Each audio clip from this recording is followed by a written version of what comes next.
I think that to make the decision to open a business, you need to have some kind of plan or at least a vision. A vision for yourself. We talked about that too. Vision for yourself. That's what I sometimes tell my colleagues in the industry. Listen, close this place down, it's pointless. Don't dwell on hope, because in business, hope isn't a good advisor. We lack commitment to what we do. We get discouraged too quickly, especially young people. If something doesn't work for a few months, 6 months, we close. Please, please, I beg you, don't bring up topics like that. Just extend your hand.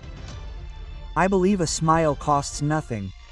You have to say, my name is Jacek Czauderna, and I'd like to meet you because I have a topic, and I heard you do such and such things in this industry. Welcome to another episode of Development Conversations, and today my guest is an amazing guy, Jacek Czauderna, who will probably introduce himself best, because who knows more about you than you do? Jacek. Basha, thank you so much for inviting me. Dear our viewers and listeners, Jacek Czauderna. I'm first and foremost a social activist, but of course, an entrepreneur. Well, yes, I've been in business for 31 years. Before that, it was corporations, and later, private entrepreneurship. Since 2008, I've been a private entrepreneur.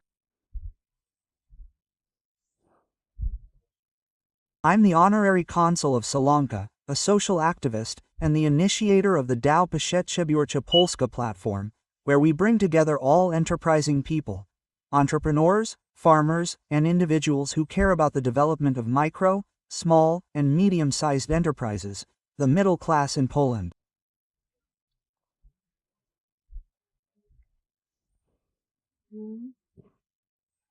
Privately, I have a nice family, 5 children, and generally, we do great things in life that give us strength. And you're a restaurateur. And here, Marcin, I'd like to ask you for a book, so you could pass it to us from backstage.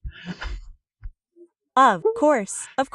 How many restaurants? Excuse me, there's a book. There's already 8. Wait, it's the kind of book people say. It's a shame it was published so late. I also confirm this, because I had a short stint with the Café Labrador online cafe. A story that was the biggest thrashing I've ever taken in business. So, okay, 8 restaurants. Well, there were even 14, but I sold some of them, and I closed 2 because I couldn't build a team. And I wrote the book during the pandemic, because everything was shut down overnight. So there was time, and everyone told me, Jacek, please write a book because you know how to manage a restaurant business. So I wrote the book, Opened a Restaurant, such helpful stories from the restaurant industry, and I won't deny that there are some funny stories in there. There are also stories that make you cringe. But the most important chapter, the third one, is that you won't see a million without a single penny, because we entrepreneurs really have to know how to count money, how to manage our business. And I hate to say it, but I think over 90% of entrepreneurs don't fully understand this. We just live day to day. There's money, that's it. There's no money, so we're wondering how to get it. It's a bit like hunting. And times have changed a bit. Okay, we'll talk about that in part 2. Now tell me a little about your beginnings. You've been an entrepreneur for a long time, which speaks to your maturity, but you started out in a corporation.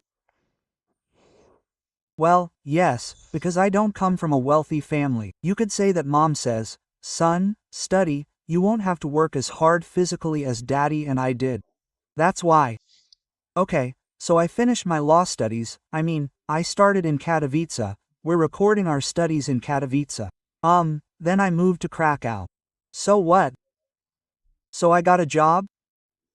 Well paid. Sales representative for Zyweek breweries. Well, there you go. Dad told me I was crazy because I already had a master's degree in law and 3 years in psychology. And damn, I was lifting kegs, delivering neon signs around the restaurants. I was a sales representative. But then I became a sales area manager, head of Poland. Then a second job after 6 years, 9 years on the management board of Nestlé Polska. I was also in charge of the Polish catering industry in this corporation, that is, the out-of-home business, and then there were Lithuania, Latvia, Estonia, and then some private company, or maybe Legia Warsaw, invited me to open a catering business in Legia and then other football stadiums, later his own restaurants. So that corporate time was primarily a time of learning how to manage, how to plan, so it wasn't wasted. However, at a certain point in your career, Well, what was that impulse, right? Well, look, you're telling me you took God by the feet. Let's face it, a young boy, or in Silesian terms, a son, right? I got a car, leather, and a cell phone. I know you were climbing the ladder, you were becoming more and more important, so whatever popped into your head that made my mom say, "What are you thinking, man?" You must have been doing well there, and yet you decided to go out on your own. the definition of good is difficult, because good is generally not clear what is good and what is bad. There was a point in my life when I was an incorrigible innovator, and corpo time was wearing me down. There were constant procedures, we had to produce a lot of PowerPoint presentations, we went to various conferences where nothing came to fruition. When I returned from these various international meetings, I wanted to do something of my own. I wanted to be my own rudder, my own sailor, my own ship. I'm an entrepreneur, and that always worked out, and at 39, before I turn 40, I'm simply going out on my own. That's it, welcome to 40 as an entrepreneur. I won't deny that my colleagues from this stadium, this one, and this one, the best football club in Poland, also helped me. Well, I'm not a fan, I don't support any football teams, and I don't wear a club's scarf every day, because then I had other football stadiums, including Lechia Gdańsk, Jagiellonia Białystok, and various clubs in Krakow. But in private enterprise, Basia, you know this well, we do what we want. We have freedom, not just economic freedom, but we also have freedom and space that we create, not someone creating it for us and constantly covering up. It's not my responsibility, because in a corporation, responsibility is very blurred. We have to undo things piece by piece. In a private company, we decide everything from A to Z, and that lifestyle suits me very well. Okay. There was a moment when you thought to yourself, "I've had enough," and you opened up. What would that be? Not. About anything. Okay, so it was gathering. Well, if in my companies, because it's not just one company, in my companies we employ almost 200 people. It's a huge responsibility for people. I was most fed up when in that Olympic race, because it was truly an Olympic race. Everything was functioning before the pandemic. I thought I was set for life, and suddenly, poof, someone shut everything down, and we were the ones keeping the entire organization running. Despite some subsidies, but I had had enough. I really had enough back then. Fortunately, because I'm very active, I created an application for financial management in the restaurant industry today. For a moment, I thought it would be an application for financial management in SMEs. I created an application from Excel, wrote a book, founded the Polish Chamber of Gastronomy, and worked on many projects. And then, well, I publicly expressed my disapproval at how someone could shut down a business from the top, where that business is built. I built it for 12 years before the pandemic, and in 2020, someone from the top told me to stop. I didn't anticipate that. That's why I have many companies, because I think if one company, I don't know, closes or I sell shares in a company, others will continue to operate. So, I diversified legally, as I'm a lawyer by training. I diversified risk by having various limited liability companies, 11 of them.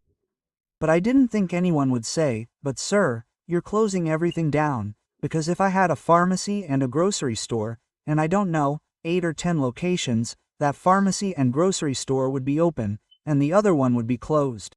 Nobody knows why. Well, today it's all coming to light. We filed a class action lawsuit against the state treasury for a substantial sum of over 300 million zloty, and that lawsuit is still pending. It gives me great satisfaction. I think that being somewhat, at home, because that's how I am, not a little, 100% at home, and I have this, our business now, it's a family business, and at the center of course, family, and then there's community service, or those three pillars. I think our lives are beautiful then, full of power, and this entrepreneurial mentoring that you do, Basha, for female entrepreneurs. I think it's very necessary.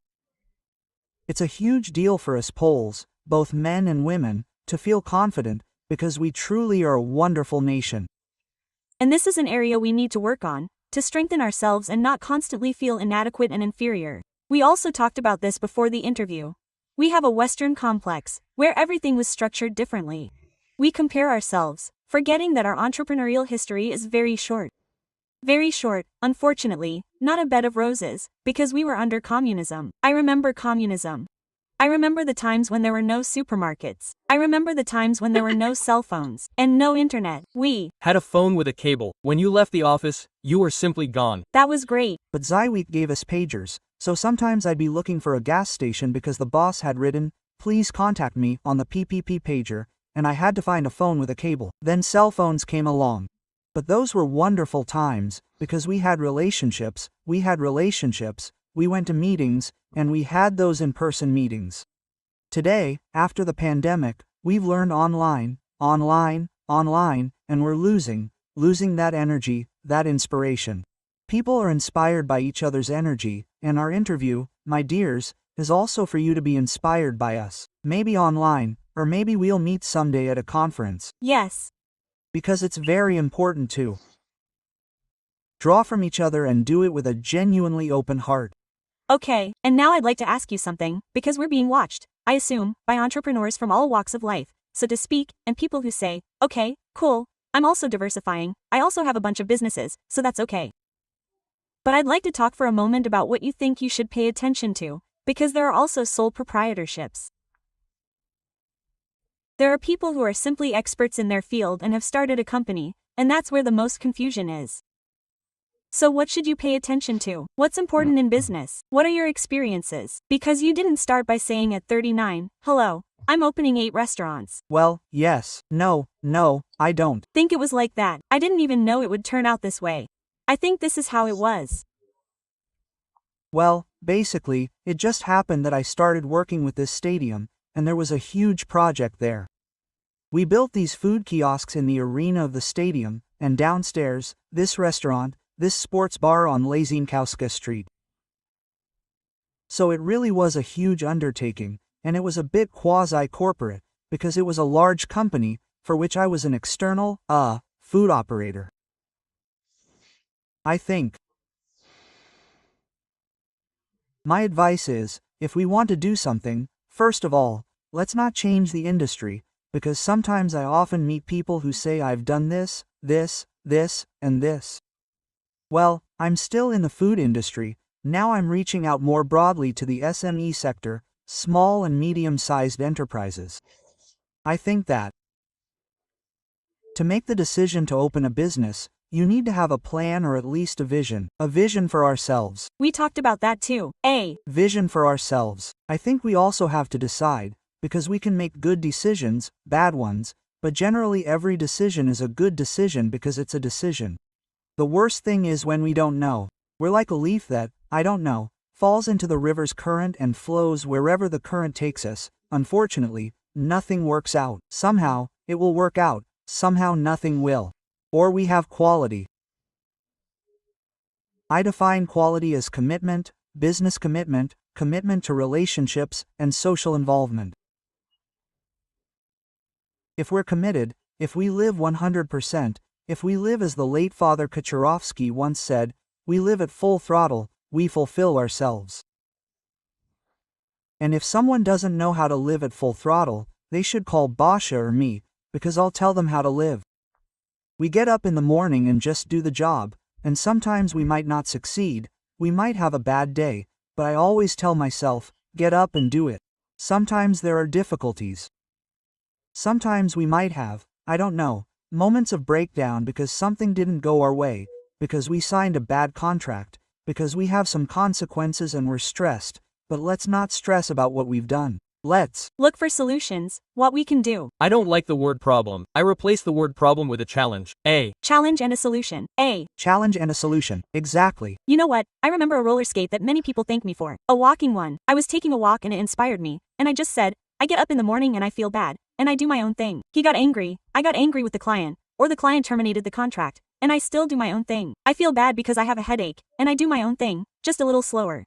Quote, and you know, I multiplied it, and people say, Jesus, that's so clever. No, I say, yeah, whatever happens, I do my own thing. Maybe a little slower, maybe sometimes faster, depending on the circumstances, but I'm still moving forward in the direction I've chosen because I know why. I Think that's the only advice I can give, because every industry has its own unique characteristics. Someone says, damn, what have you ever done in your life, Jacek, that you're in the restaurant industry? It's such a difficult industry. I always say, if there's an easy industry, I'll get into it, I'll invest. Every industry is difficult if we don't know how to do it, how to simply run it. But as we know, I wouldn't open a shop, I don't know, a car shop, a service shop, or even a salon, because I don't know anything about it. I won't open a hairdressing or beauty salon, because I don't know anything about it. However, I do have expertise in the service industry, which is the restaurant industry. Sometimes I tell my colleagues in the industry, listen, close this place because it's pointless. And don't live in hopes, because in business, hope is not a good advisor, because we think that in a month or two it will be fine, right? There are simply certain things, certain KPIs that you have to meet for this business to function. If all the indicators say it won't work, even if you increase sales by those 10%, 15%, but there will be a loss because we sometimes confuse revenues with income. We confuse a lot of things. Politicians confuse gross and net, and CEOs also confuse or don't know what gross and net is. I have many examples from my practice. I also taught CEOs. One even subtracted 23% from the gross.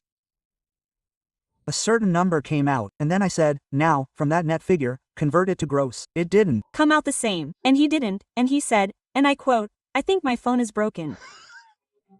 Well, this is a bit more complicated, and contrary to appearances, because we also discussed this when we met in Warsaw, so experts often start companies, forgetting that they also have to become entrepreneurs and often managers. And this lesson needs to be learned, this entrepreneurship and awareness of what is key and important to running a successful business, a conscious business, so as not to fall into the first hole that appears along the way, and there are many of them. So, what lessons can you teach us here? I don't know what books you use. Is there anything you can recommend, something worth recommending, a little bit beyond your book? Here you go, I'm starting reading today. I'm going to Spain, but I'm doing it. So, maybe I'll open that cafe again. Well, in Spain, I think there's good traffic, as I say, there's traffic, there's business. No traffic, there's another business, or there's no business, because you can do business without traffic too, but then there are different circumstances and conditions that must be met. But how do you get inspired? I'll say there are many books. I won't list titles here. Everyone has their own. Recently, I was inspired by Eckhart Tolle's book, The Power of Now. And we'll share some of the winters with you. Listen, it's a great topic. I think it's worth reading. But okay, I won't advertise the books you're reading here, because there are really so many. Of course, Bosch's book about self-confidence. First of all, I think we should do a fundamental, my dears. Let's build self-confidence. Because without self-confidence, we probably won't develop a good plan or vision for our business. I think we lack commitment to what we do. We get discouraged too quickly, especially young people.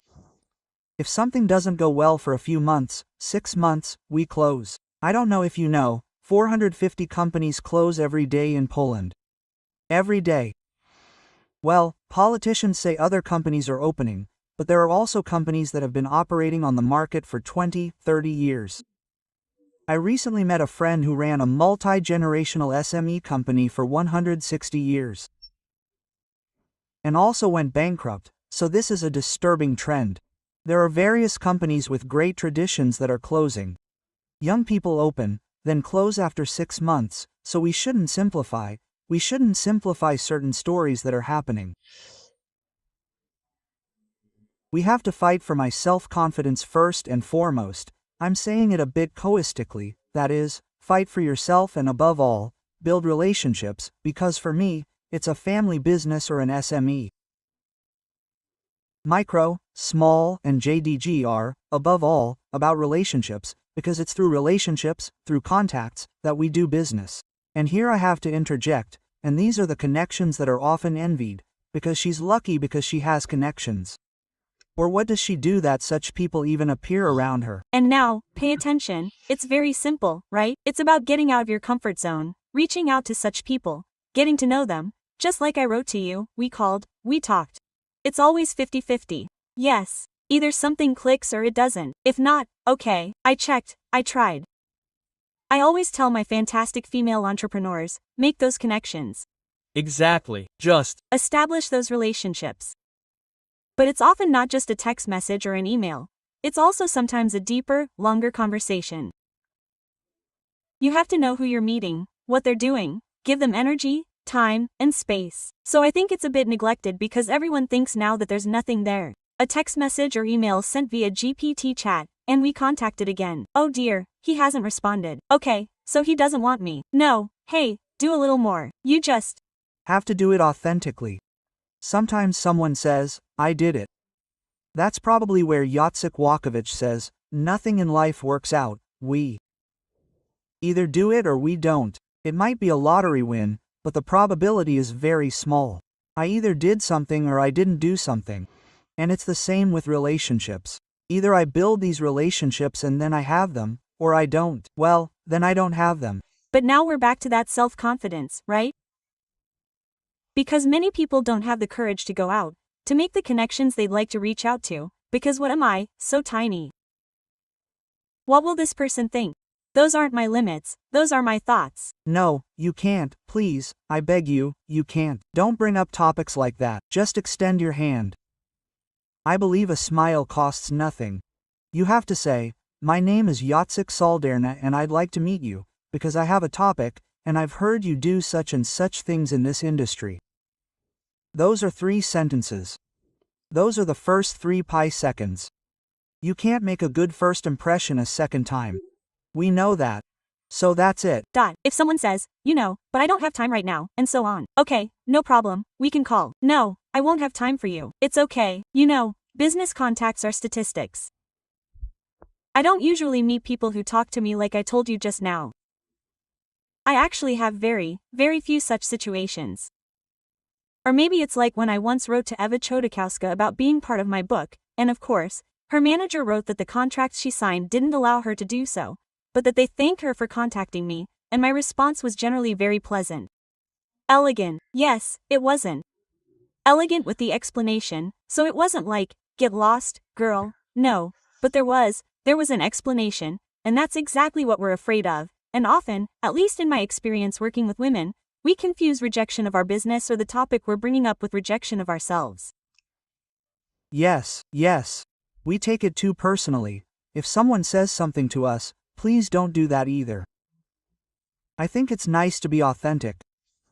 Nobody is perfect. I often say, I've done it imperfectly, because it will never be perfect. When someone says, I haven't perfected this, that, and so on, I say, go ahead, do it, and you'll improve along the way. And the product will never be perfect. Someone will always say, and you could do this, you could do that. Well, cool, but let's do it, but above all, let's take care of our relationships. What kind of relationships do we have in our families, with our friends, and what kind of relationships do we have in business? If we have problems, depression, stress, let's not be afraid to ask for advice, let's not be afraid to ask. There's nothing to be ashamed of. The worst is when we don't ask.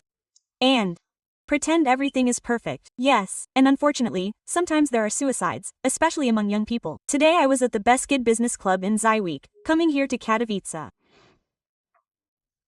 There are plenty of young people who don't ask and commit suicide because they're left to deal with these problems alone.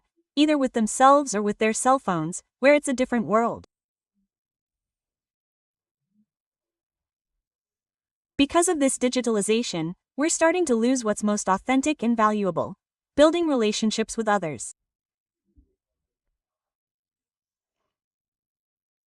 The world is so simplified now, because you can do it online, but now, I've come up with stories of having great deals with like-minded people, really like them, like the kind of people you want to do things with. And that, for example, required me to travel from Katowice to Warsaw to meet this person because I knew they'd be at a conference, to have a 5-minute conversation with them. Maybe if it works out. And my friends looked at me and said, "You're crazy. It's time, money, and there's no guarantee." I said, "But I have a chance it might happen." And I'll tell you, I've actually had experiences where it's easily paid off every time. It's worthwhile, because it was appreciated, right? As I said, I came from Katowice especially for this. That's commitment, that's the full force. It's like living life at full throttle, because sometimes such a meeting can be incredibly inspiring, something you'll remember for years to come, even for the rest of your life, and it can completely change the course of your career. Sometimes you meet people who, in just a few minutes, open up new perspectives for you. Yes, it is. I think our meeting can also yield something great in the future. Exactly. Tell me, if you were to tell our entrepreneurs where to start, what to pay attention to, what are the key points you observe? Because you talk to entrepreneurs in various fields, not just in the restaurant industry, so I think these hot spots are similar. I think I often say this, and it's not meant to be condescending, but we start from the beginning, but with the end in mind. That is, if I want to open any service, sales, or distribution business, I think we should imagine, because that's building a kind of prospectus. Imagine what my company will look like in 5 or 10 years. And sometimes, before meeting someone, I imagine them. Sometimes I can look online and see who I'm meeting, and sometimes I don't, but I imagine who I'll be meeting and what I'll be talking about with them in the context of my project and my vision for the company. I think building a vision, a mission, is very important. Even a micro-level vision, because someone might, I don't know, even want to open a grocery store, right? What could a grocery store have? I promise myself I'll be the most smiling salesperson in my grocery store and I'll remember 30 names of my regular customers after a year. Will I stop telling you what to serve, just say, "Hi, Basha"? At some point, Basha will say, "I'm Basha, I've been buying from you for so long." And Jacek says, "Hi, Basha," because that's building what? Well, I'm back to that again, constantly building relationships. So in any business, you can build relationships, and I think where to start. Well, first and foremost, I need passion, but in a positive sense, something drives me. Some people say charisma, others say ability, talent, but sometimes we waste talent because talent is 1%, and 99% is work, so we have to want to. So with these relationships, they're either committed relationships or forced relationships. So let's be authentic, and unfortunately, we don't have a high level of commitment in Poland today. We're lazy. I think the pandemic has made us a bit lazy. We don't want to travel. It's better to meet online. I also traveled from Warsaw to Zywick yesterday, from Zywick to Katowice. And Basha, I don't have time and I'm going back to Warsaw. We simply have to invest in relationships. And secondly, unfortunately, we don't have strong social capital in Poland. We don't cooperate. Oh yes, we're afraid of competition. He even opened a restaurant next door, so I'll go with his prices, and I'll give him a zloty cheaper. And that's not the point. It's really not the point. Let's compete on price, please. That's not the point at all. I think that when we have a friendly atmosphere in our service business, or restaurant, or any other business, the people create the atmosphere and create the business. And please remember this. Some people load their walls with Swarovski crystals and forget about staff training. They forget that if my restaurant is like a home, it will be full of guests. If my restaurant is just a restaurant, it's often unfortunately empty. And this is true in all businesses, because it doesn't matter whether it's a coaching practice, dentistry, or an accounting firm. It's kind of the same thing. If we know why we're doing this, who we're doing it for, we don't have to be afraid to reach for different tools or relationships, or invite someone to collaborate. Because if that's the case, it would be great to interview Jacek. I have no idea who he is, it doesn't matter, but it's a cool name, and I invite you. That's completely different than when I know I really want to do this interview with you so that my audience gets tremendous value. You are a part of my business, my vision of the end, and then I don't have that fear, that apprehension. Well, if you don't agree, you won't. If you agree, thank you, you agreed. Well, then I bring great value. It's an honor and a pleasure for me to be having this real conversation today. And I also want to emphasize that in this confusing world, let's remember that SMEs, because that's very important, listen, they make up 50% of GDP. With farmers making up 75% of GDP, and everyone's just talking about these corporations, these large enterprises, these state-owned companies, and there's constant hate on our television screens. There are very few such truly economic programs for the foundation of the state, not just the Polish one, but every country in the world. Very few. And that's why we have this mission, Basia and I think, not to lift your spirits and comfort you. Let's leave those threads aside, but I believe we must consciously build the strength of Polish entrepreneurship and product sovereignty. Let's buy different brands in these stores, but Polish products or products from Polish suppliers. Maybe tea doesn't grow in Poland, but there are Polish distributors. Oranges don't grow in Poland, but maybe there are Polish distributors. And let's ask ourselves, who supplies these oranges? I'd like to buy from a Polish distributor, and ultimately, this store will seek out Polish distributors, because Western Europe does it perfectly. It all looks really nice there. People are aware of it. The French are proud to drive Peugeots. There are as many French cars as possible. Well, we don't have our own cars. We had a Polish Fiat, but we don't have it anymore because we sold it. At least let's appreciate Polish agriculture and the farmers who supply Polish products, not the Apple powerhouse in Poland. We eat apples from Spain or Portugal, for example, from other markets, when we could eat our own Polish ones. Yes, exactly. Yes, I'm all for that too. I'm always looking for, our businesses, and I often support micro and small businesses by investing in them, buying a book, buying a dress, or having a suit made at our company, because we really do good work, and we undermine our own self-confidence by going out of our way instead of supporting ourselves. So, we draw a truth card at the end and we summarize. Wait, I don't know who has the longer hands here. You've got us wired here, Mr. Marcin. Okay, you draw. Draw a truth card and an instruction manual for us. No. Okay, I drew one. Are you reading, or am I? Read. You. Have a wealth of value. Recognize that and believe in yourself. I think it's a beautiful summary. Yes, so, will you add something to this at the end of the summary? We've been talking all along about confidence in yourself, so believing in yourself and believing in what you do in your life can really work miracles, because we have to be authentic, above all. And authenticity is probably our greatest value. We're not artificial, we're natural, we are who we are, and that's how we create beautiful businesses. We're a magnet that attracts other entrepreneurs. Because that's how Basia and I were drawn to each other here. Basia says, I mentor Polish female entrepreneurs, and I mentor Polish male entrepreneurs from the SME sector, Polish entrepreneurs. And together we have a complete team. Exactly.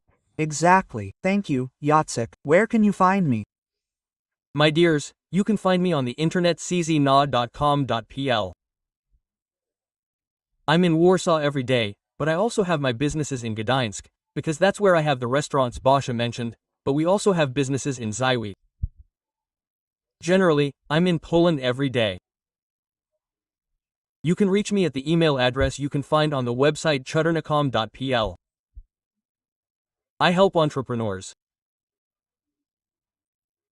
Non-commercially, call me if you have any problems, I'll answer honestly, what I would do, and apparently I'm quite good at these tips. Yes, I believe in it. Thank you very much for agreeing to this interview. Thank you very much, Basha. And thank you for watching, and I invite you to the next episode. And of course, subscribe to the channel, and as I always say, you can buy me a coffee if I'm going to keep filming these interviews and my own stuff for you. See you in the next episode. Thanks to you. Thanks, Jack. Thanks so much. Have a great, wonderful day. Yeah.